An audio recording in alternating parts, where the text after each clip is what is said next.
All right, that's about as bad and awful of a weekend as one team can have in the National Hockey League, and it happened to the Colorado Avalanche.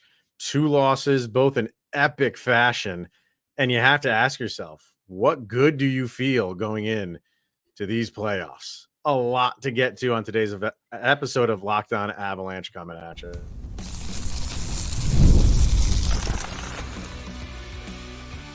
You're Locked On Avalanche, your daily podcast on the Colorado Avalanche. Part of the Locked On Podcast Network, your team every day. All right, everybody, welcome to the Locked On Avalanche podcast, part of the Locked On Podcast Network, your team every day. I'm your host, Chris Maselli. With me, as always, Mr. Shaggy Von Doom, Kyle Sullivan. Thank you for tuning in, making it your first listen of the day. Always appreciated. Make sure you're following us on our social media outlets, LOPN_Avalanche on Twitter X, Locked On Avalanche on Instagram and Threads. Questions, comments, concerns, and opinions, lockedonavalanche@gmail.com. And follow us on our YouTube channel. Hit subscribe, get notified when a new show goes live, and subscribe to our subtext. That is firing right now. Link to that is in the show notes below. When you do chat with Kyle and I one-on-one, we get your opinion on everything Avalanche, which we share on this very podcast, which we will do a little bit later on. Like I said, there is a lot to get to from the Subtext crew, and we have our Soundcheck to get to as well. So I don't think it's any surprise what this episode today is going to be about, sir. It is this collapse that we have seen from the Avalanche, and it's tough to really form into words, but that's our job. So we have to kind of figure out a way to do it. And I don't really know which game to start with, because they're both different in that one was, I mean, was one worse than the other? Like, which one is worse? You get blown out on home ice 7-0 in a very meaningful game against the team that you were fighting with they are your opponent in the Winnipeg Jets. So that game really kind of sets the line in the sand of the winner in all likelihood is going to have home ice in that series. So huge game. And you lay that.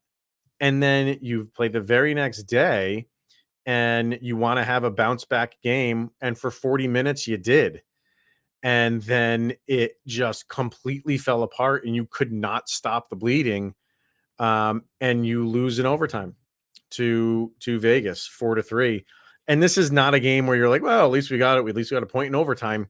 No, throw that out the door. That point means nothing to me. I care about how this team is playing right now, and it is not good.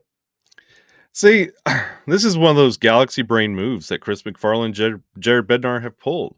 Right before the playoffs, what better way to unite the fan base than to lose? And everybody who has a complaint about the Colorado Avalanche all year, guess what? You're right in 2 days. No matter if it's the Avs let up this, the defense is this, we take too many penalties, we don't win faceoffs, the goalies are a problem. What do you need for the top line to get motivated and score? All of those were on display. Back-to-back days. Everything went wrong. Everything. And yes, you started out with a good 40 minutes, and you let it go. You didn't show up against Winnipeg. And guess what, by the way? Hate to break it to you, Colorado. That's who you get 7 games with in the playoffs. So maybe. It's touted as a 7 games. Every series is a 7-game series. There's no way you can feel like that's a 7-game series right now. I said it last week. Winnipeg is tough for you. Yeah, they are tough for you. Are they 7-0 better than you? Right now they are in totality. No, but either way, like you didn't feel good about going up against them because they've had your number all season long, and then that happened. Where the Avalanche are right now is just all inclusive bad. Just how the play on the ice is going in between, the ears is not good. Individually, things are not good. Alexander Georgiev has got to be at the lowest point of his professional career right now. He has to be. And the crappy thing about it is, you need him to pull himself out of that now, not tomorrow. This is like going to find Andy Dufresne in Shawshank. Not tomorrow, not after breakfast, now. And it's just he's got to, because Kyle, he's still your guy. He is still your guy game one. I said it last week, and this almost came true. I said last week, I don't care if he gives up 10 goals in a game. Now, I know he only gave up 4 before they pulled him, but he was trending in that direction. He's your guy game one. We can have the conversation about, the leash is short. It is very short for him. And it would not surprise me if things go south in game one of this series and you see Eustace Anderson. I don't know. But then you saw Eustace, and he didn't look any better. Almost had an identical save percentage in relief of a poor Georgiev game. And the thing doesn't make you feel any better about this. It's not so much a bad puck luck occurrence for Georgiev. It's he just can't see the puck. He has no confidence in anything. You can see it. He'll drop and make a move, commit to that. And if somebody gets a rebound off that or an additional shot, forget about it. He has this cloud over him where everything he does, you see it in his reaction. It's just the typical eye roll, look at the scoreboard. That was me. Back to it. He doesn't change it up. He doesn't address it. It's the same old. And a lot of especially in the Vegas game when everything was falling apart, he was just not seeing those pucks the way you should. And then this isn't something that can be corrected. It's steadily getting worse. And oh, by the way, playoffs are right around the corner. Yeah. I mean, I'll give him, the one that there was goalie interference. And so that got taken away, which it was goalie interference. So, and people are kind of like, well, it wasn't that much. Contact is contact. I don't care. Like, I get annoyed with like this. Well, it wasn't that much. The rule is not if the goalie gets knocked on his butt, that's goalie interference. No, it's like he was not able to play a position. It's goalie interference, whatever. And then I give him the Cale Makar one too, because Cale Makar took a bad route. He went behind the net, should have went in front of the net. Not only that, when Makar is, coming down with his stick, it kind of jams into Georgiev's stick. He can't make the play. Those are the only ones that I forgive him on.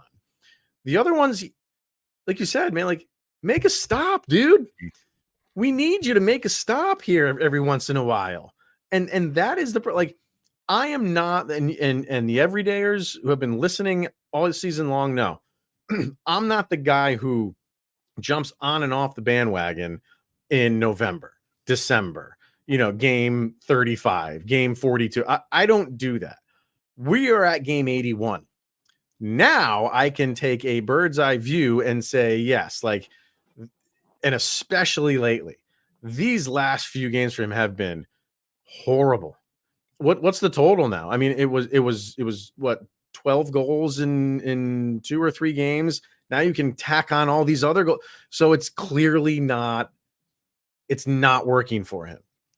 And now, yes, the concern is very, I gave him the full season minus 1 game to really pull yourself out of it and really kind of get into some sort of groove. And I was even giving you the last 4 games of the season to do that.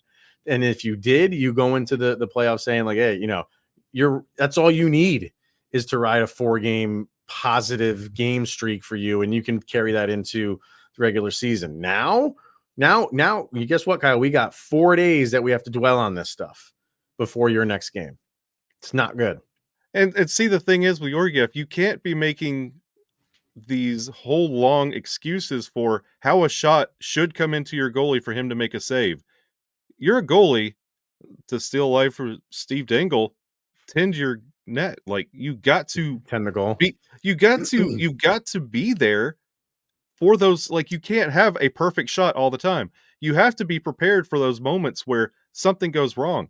And we talk about, oh, but he has these shutouts. He's almost been pulled as many times as he's had shutouts this year. And we talk about, oh, he's got all these many wins. He's almost let up that many goals this month. And we're halfway through it as he has wins the entire season. Like, this is not sustainable. And again, this is a trend. If you want to look, it's been getting worse. And it's been honestly this way for a while. And I'm not excusing the defense at all, but both have not been great at all this year. And when you see things like the Cale Makar, the stick getting in the way, it's a lack of trust between both. And you're running out of time to correct that, because this is honestly you're working for playoff seeding, you're in. So there's not a lot of bad consequences if things fall apart, and they did. But this is where you can also work on that, refine that, and get some cohesion going. But this team is steadily getting worse. This is just not. I hate, to use the frame. It's not Avalanche hockey. Like it's No. not fine. Like you played a good first 2 periods, and then they get one back, and they get another one quickly. It's like, okay, now we're in a game. Now we're in a dogfight, and just the affect of these guys is just like we can't stop the bleeding. And you need a goalie who can. You need a goalie who says, okay, they got 2 on me. That's all they're getting going into lockdown. You don't have that. And it's on display. And the whole makeup of the team is just let down after they gave up. You're still in the lead. Go fight for it. They did. I'll give them credit for that. After Vegas got those 2 goals, they did. They played a little bit better in playing a little bit more lockdown. But what happened? Another a goal that you want a goalie that can save that. And you have zero confidence right now that he can save those shots. He had one early in the game when he was moving laterally left to right, made a nice pad save. I hate the fact that I'm to the point where it's like, oh my, like that's incredible. He made that save. Yeah. Or I wish I was like, yeah, that's our guy. He makes those saves on the regular. Not happening. I can't remember the last time I applauded a goalie for freezing the puck. I've done that a lot with Georgiev. And back to your can't stop the bleeding comment, the Avs are bleeding in spots, and they're running looking for the Band-Aid, but then Josh Manson will come in and get 2 more minutes and add another spot. And then let's concuss Sam Girard while we're at it, and let's just continue to add self-inflicted wounds. That's the story of this whole weekend, self-inflicted wounds, and no real effort to stop any of them. Yeah, let's not let guys like Manson off the hook either. We're sitting here dwelling on Georgiev, and he's been bad. But that's the issue is like when things are going south, it's just going south for everybody. Yep. And then you give up the goal to tie it, and then with 10 seconds left, or how much time was left? 10 seconds left in the game, Manson commits that penalty.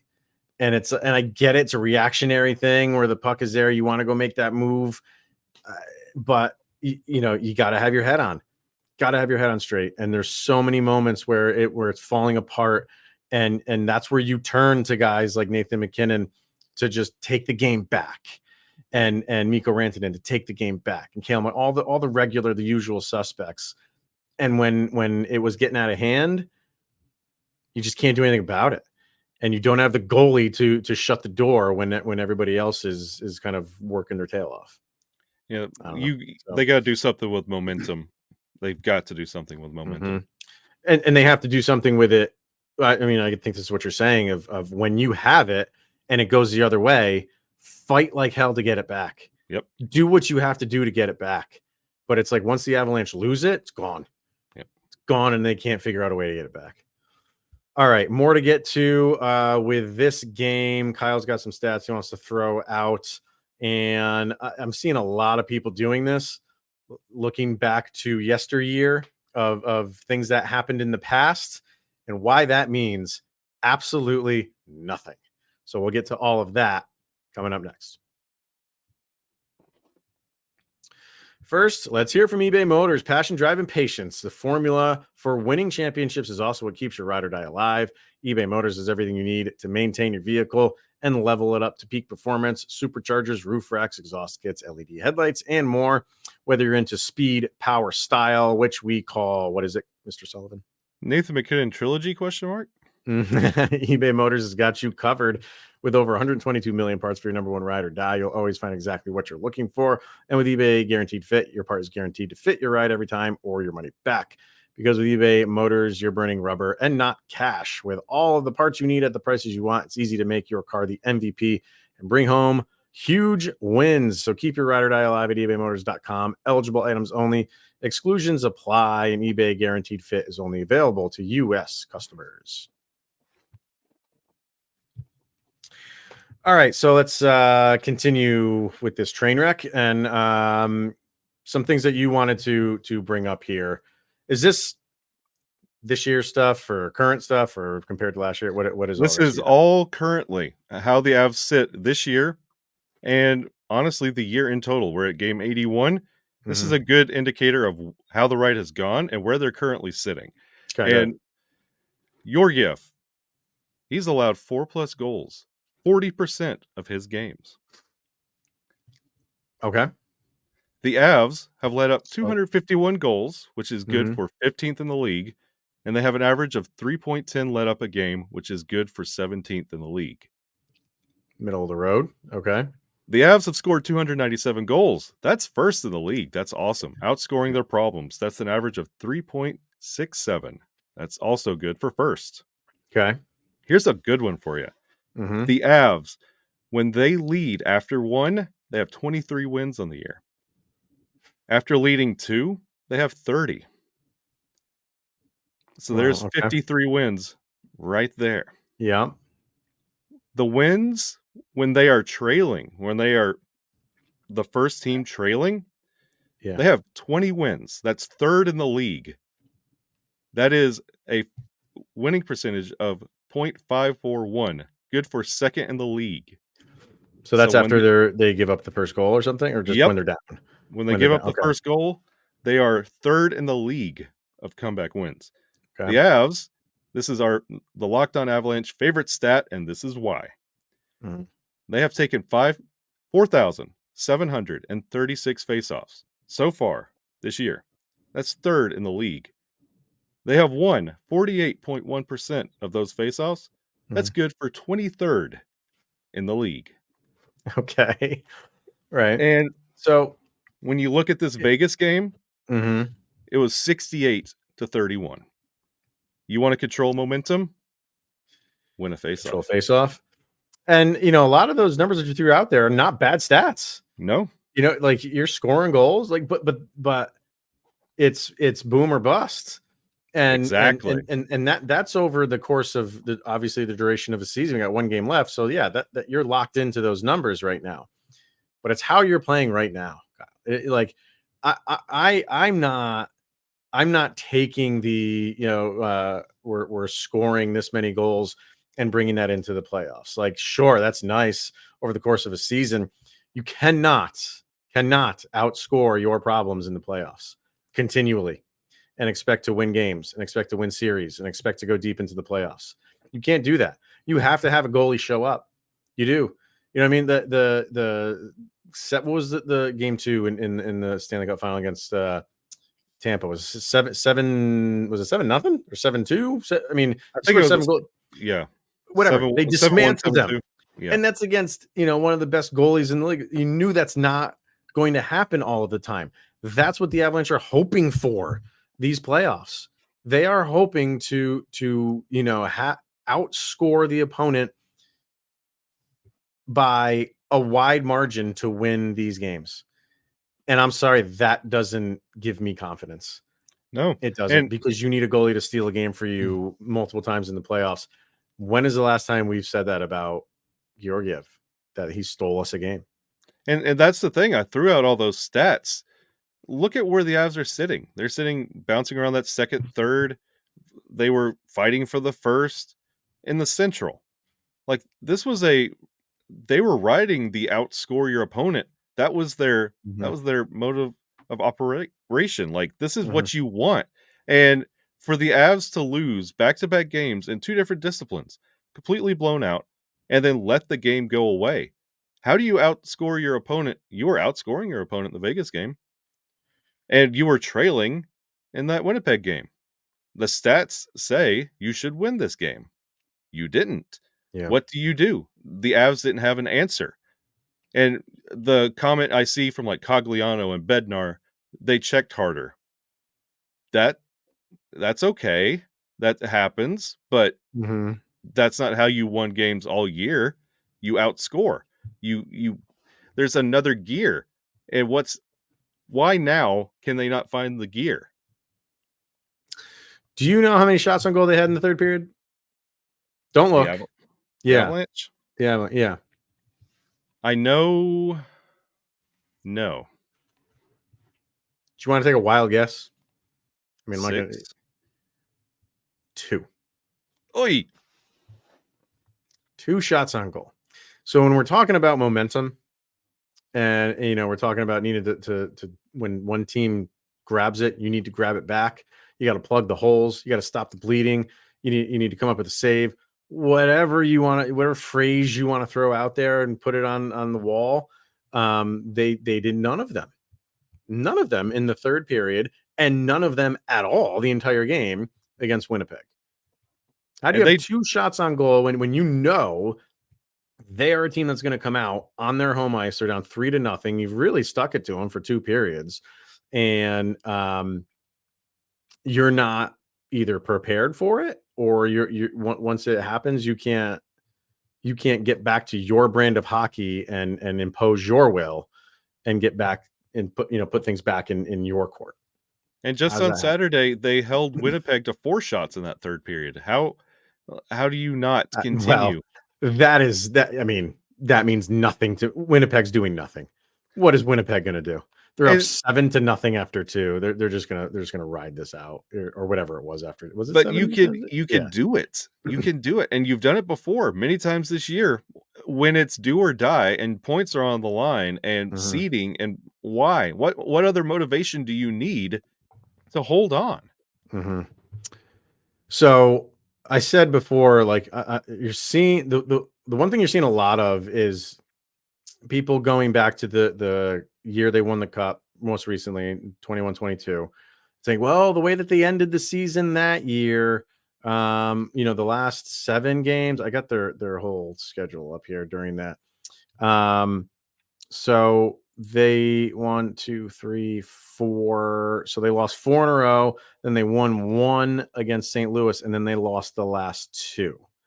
So out of the last 7 games of the season, they only won 1 game. And people are latching on to that as if to say, see, like, it's okay. Forget about that year, people, for a couple of reasons. Number one, that team had nothing to play for. They had everything wrapped up. Losing those 7 out of 8 games, 6 out of 7 games, whatever, did nothing to their standing. Nothing.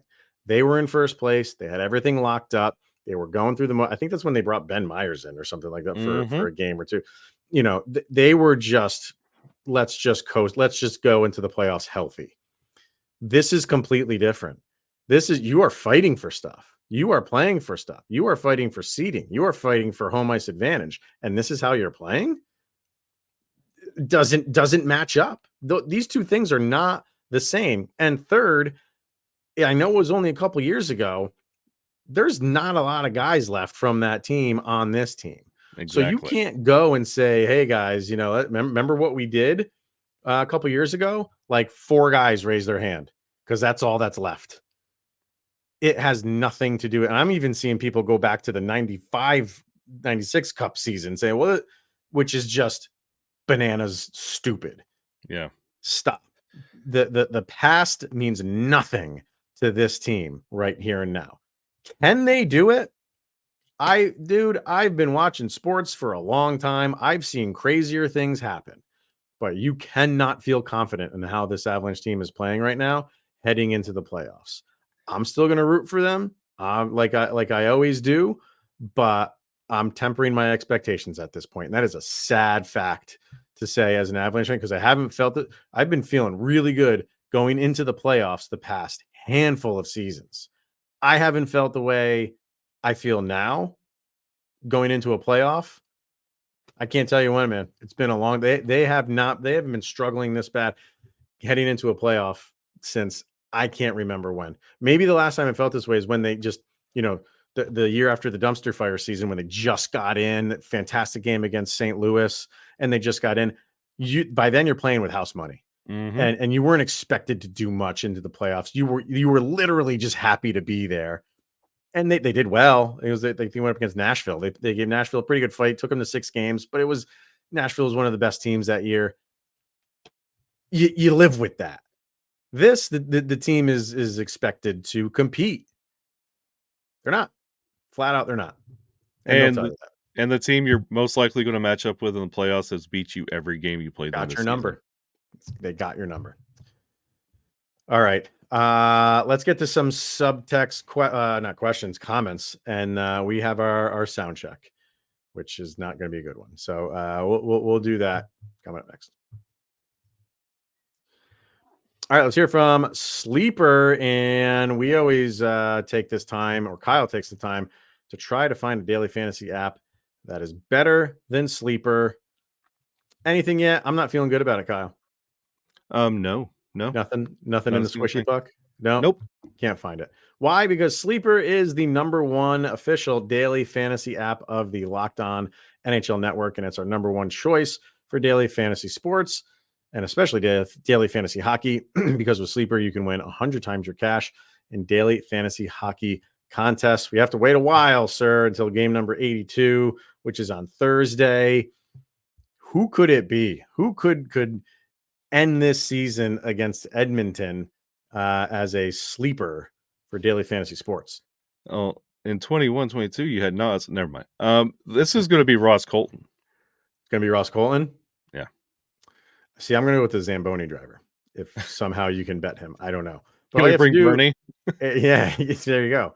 All you have to do is pick whether studs like Ross Colton will record more or less than their sleeper projections for things like goals, assists, saves, plus, minus, and more in a given game. So use the promo code LOCKEDONNHL and you'll get up to a $100 match on your first deposit.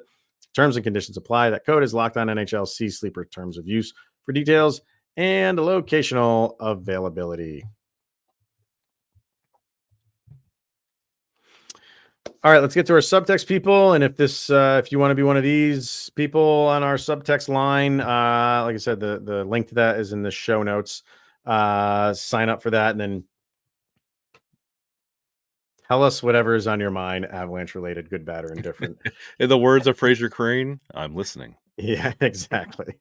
And we'll jump into some of them here. Let's see. This is from Zach. I'm at a loss for words. Something needs to change. The Avalanche need to book a show at the Sphere to see U2 and then cancel. For those that aren't familiar with that, Nashville did that. Nashville had a concert. They were going to go see U2, and I think Trotz canceled it on them, and then they went on the run. They went on like the 19-game run. So I guess the do Dead something is like in that. the Sphere now, right now. Is that now? I think they're getting ready. Yeah, I knew Fish was good. Fish is doing it. The Dead is doing it. So yeah. So okay, cool. So book something there. Great idea. So, or he said after practice, make the whole team skate lines, which the Boston Bruins did as well, and seemed to work for them. So Zach is wanting discipline. It seems like. So Tough but fair. Yeah. Electrician Ziggy. I have many thoughts on these past games, I only want to ask a question based on one of them. Where the heck is Middlestat? I feel like I haven't heard his name called in ages. I'm hoping he gets an adrenaline boost from being in the playoffs, but he has all but disappeared in the last 4 or 5 games or so. Spot on, Ziggy. Yeah, he I think I saw a stat line for him for his last 7 games. I think he's had a lone assist or a lone goal, maybe with 1 8 point. shots. 8 shots over that duration. I got to look up to see if that is entirely accurate. I mean, if it's not, it's probably not far off. He's been, it's been quiet from Middlestat, and that's what we the guys that we got, we need, we got you for a reason. Got to come in and I know it's tough to, you're in a new system, and I know sometimes that takes time. And I go back to the Josh Manson thing. It took him a little bit of time, but train wheels are off, guys. It's ironic. Casey Middlestat decides to disappear after they clinch the playoffs, and he's never been there. He's never been there. Excuse me. Joe, it just seems to me at this point that there is either truly something wrong with Georgiev or he just fill in the blank. Yes. And Manson falling apart didn't help. I understand it's what does he say? I don't know what that means. But when they don't show up to play against Winnipeg, you'd think they could handle a whole game against Vegas. The team lost cohesion and just looked like half of them didn't care at all after they got up by 3. Absolutely awful weekend of hockey. I'm nervous heading into the playoffs. I think that's how a lot of people are feeling. I don't think he's wrong. I think he's right on both fronts on Georgiev. I think Manson, this is how he started out the year. Maybe the middle was playing above average, and this is normal Manson. And we'll see what Manson we get in the playoffs. And yes, cohesion, everything has fallen apart. Kyle Steele says lulling the enemies into a false sense of security before the playoffs starting. Outstanding move from this team. So Kyle feels like we're doing some reverse psychology here, which you know what? I'm all down for that, with this. dude. Yep. I am all for that. Madam Battleaxe, thoughts after the Golden Knights game. I was unable to see the game in either real form or Big City Greens form, which whatever form it was. What was it? What's it called? The multiverses. However, I saw the score and can only imagine how it went. But from the score, it would appear our playoffs will be short. I mean, I think right now, a lot of, this is so fresh. People are going to think that. People are not going to feel good about heading into a playoff series. You know who your opponent's going to be. We've said it. We know that, they're a tough opponent. Right now, based on this weekend, I think people are already kind of making their plans for next year. I think that for me, that'll wear off pretty quickly. I'll still go into a playoff series feeling like you can win it, but in no way, shape, or form am I feeling like this will be a walk in the park like it was in 2022.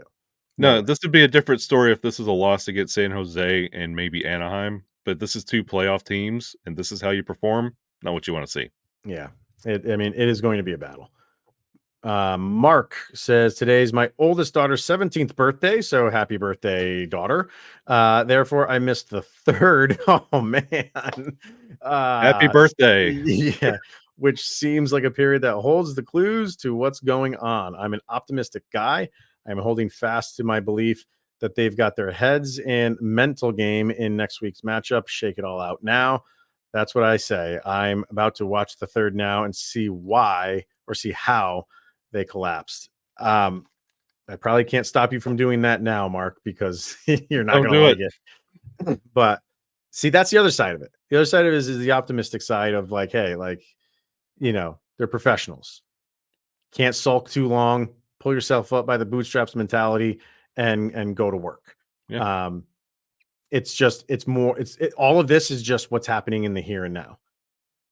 And some of it is, over the course of the season, there are some themes that you can pull out of this year.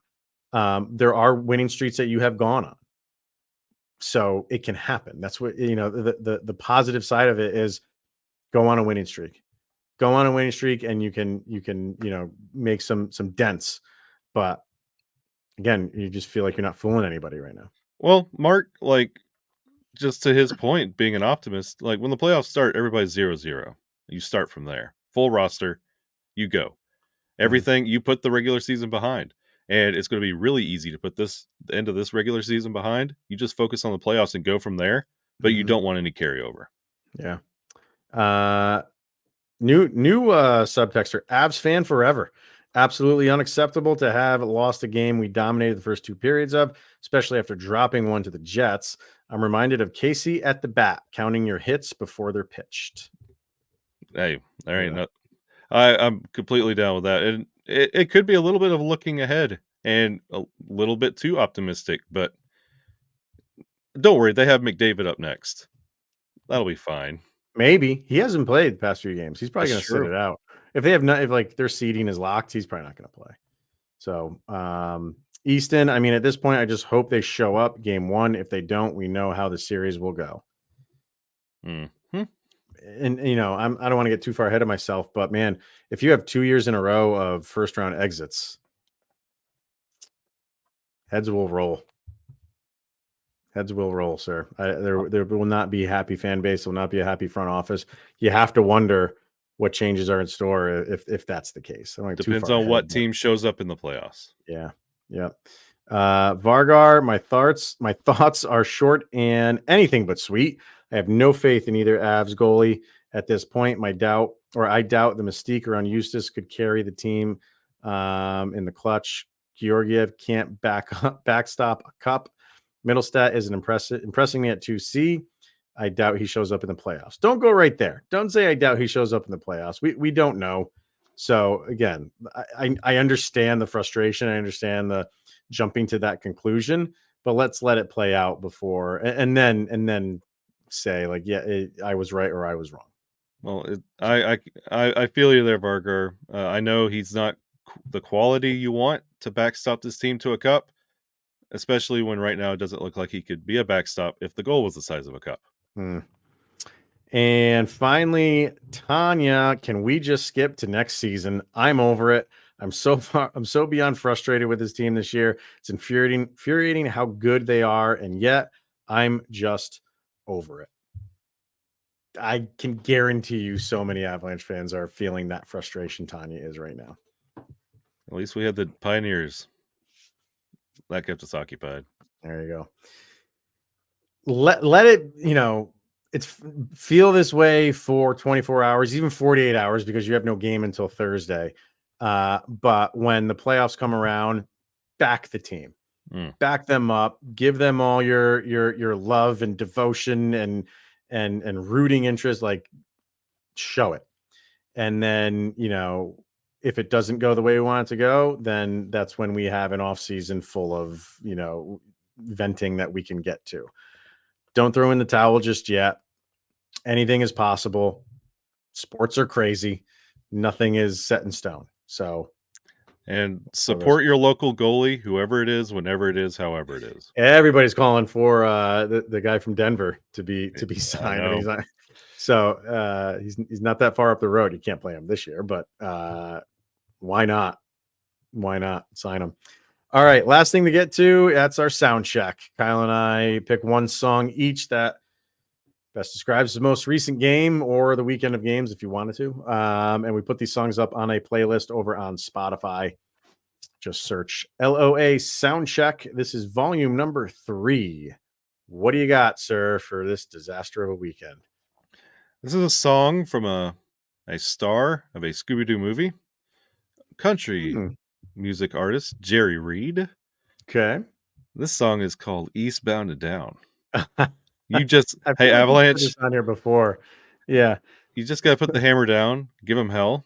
You got a long way to go and a short time to get there. Okay. You do. This is not playoff hockey. I think that's the other part that just has me just so down. Eastbound and down is like now we're at the, like I said, I held out, jumping to conclusions, jumping to judgment, to a final judgment. But I'm kind of there now. Like, you have to be there. This is the end of the year. Like, so now you can look back, and now you can look back and say, like, yeah, this is the season for the Colorado Avalanche. There's no reason to expect things are just going to snap into place at this stage. So what you have is what you have. Go make the best of it. Go see what you can do. But for me, because I'm at that stage, I couldn't have picked this song at any other point during the season. But I waited it out. We went to counseling. We'll say that we went to counseling. We tried to talk it out. We tried to give you opportunities, and it's still more of the same. It's maybe even worse now than it was earlier in the year. And that is why right now the band is Elbow and the song is Grounds for Divorce. Oh, because that's where it's not you're divorcing, it's grounds for it. So the paperwork is drawn. I'm not signing them yet. You still have a little bit left to go. But if that doesn't go well, I think I'm signing them and then sliding the papers over to you and serving them. So that's the song. Is I don't know if you've heard Elbow before, but great band. Yeah. Great band. Like the lead singer almost has he sounds like almost like Peter Gabriel. Ooh. But the band's, the music's a little bit more heavier than a Peter Gabriel song, but yeah, Grounds for Divorce, name of the song. Fantastic. Don't slide those papers to your gift. It'll go right by him. Just let it go right by him. Oh man, that is beautiful. On that note, we are going to wrap this bad boy up, and we'll be back tomorrow. We'll figure out what tomorrow is going to be, what the rest of the week is going to be like. But subscribe to Subtext and send in your thoughts, and we're definitely going to lean on that for this week. So, all right, everyone, that is going to wrap it up for today. Got to get through it. Got to get through it as best you can. He is Mr. Shaggy Von Doom, Kyle Sullivan. I am Chris Maselli. This is the Locked On Avalanche podcast. We'll see you guys tomorrow.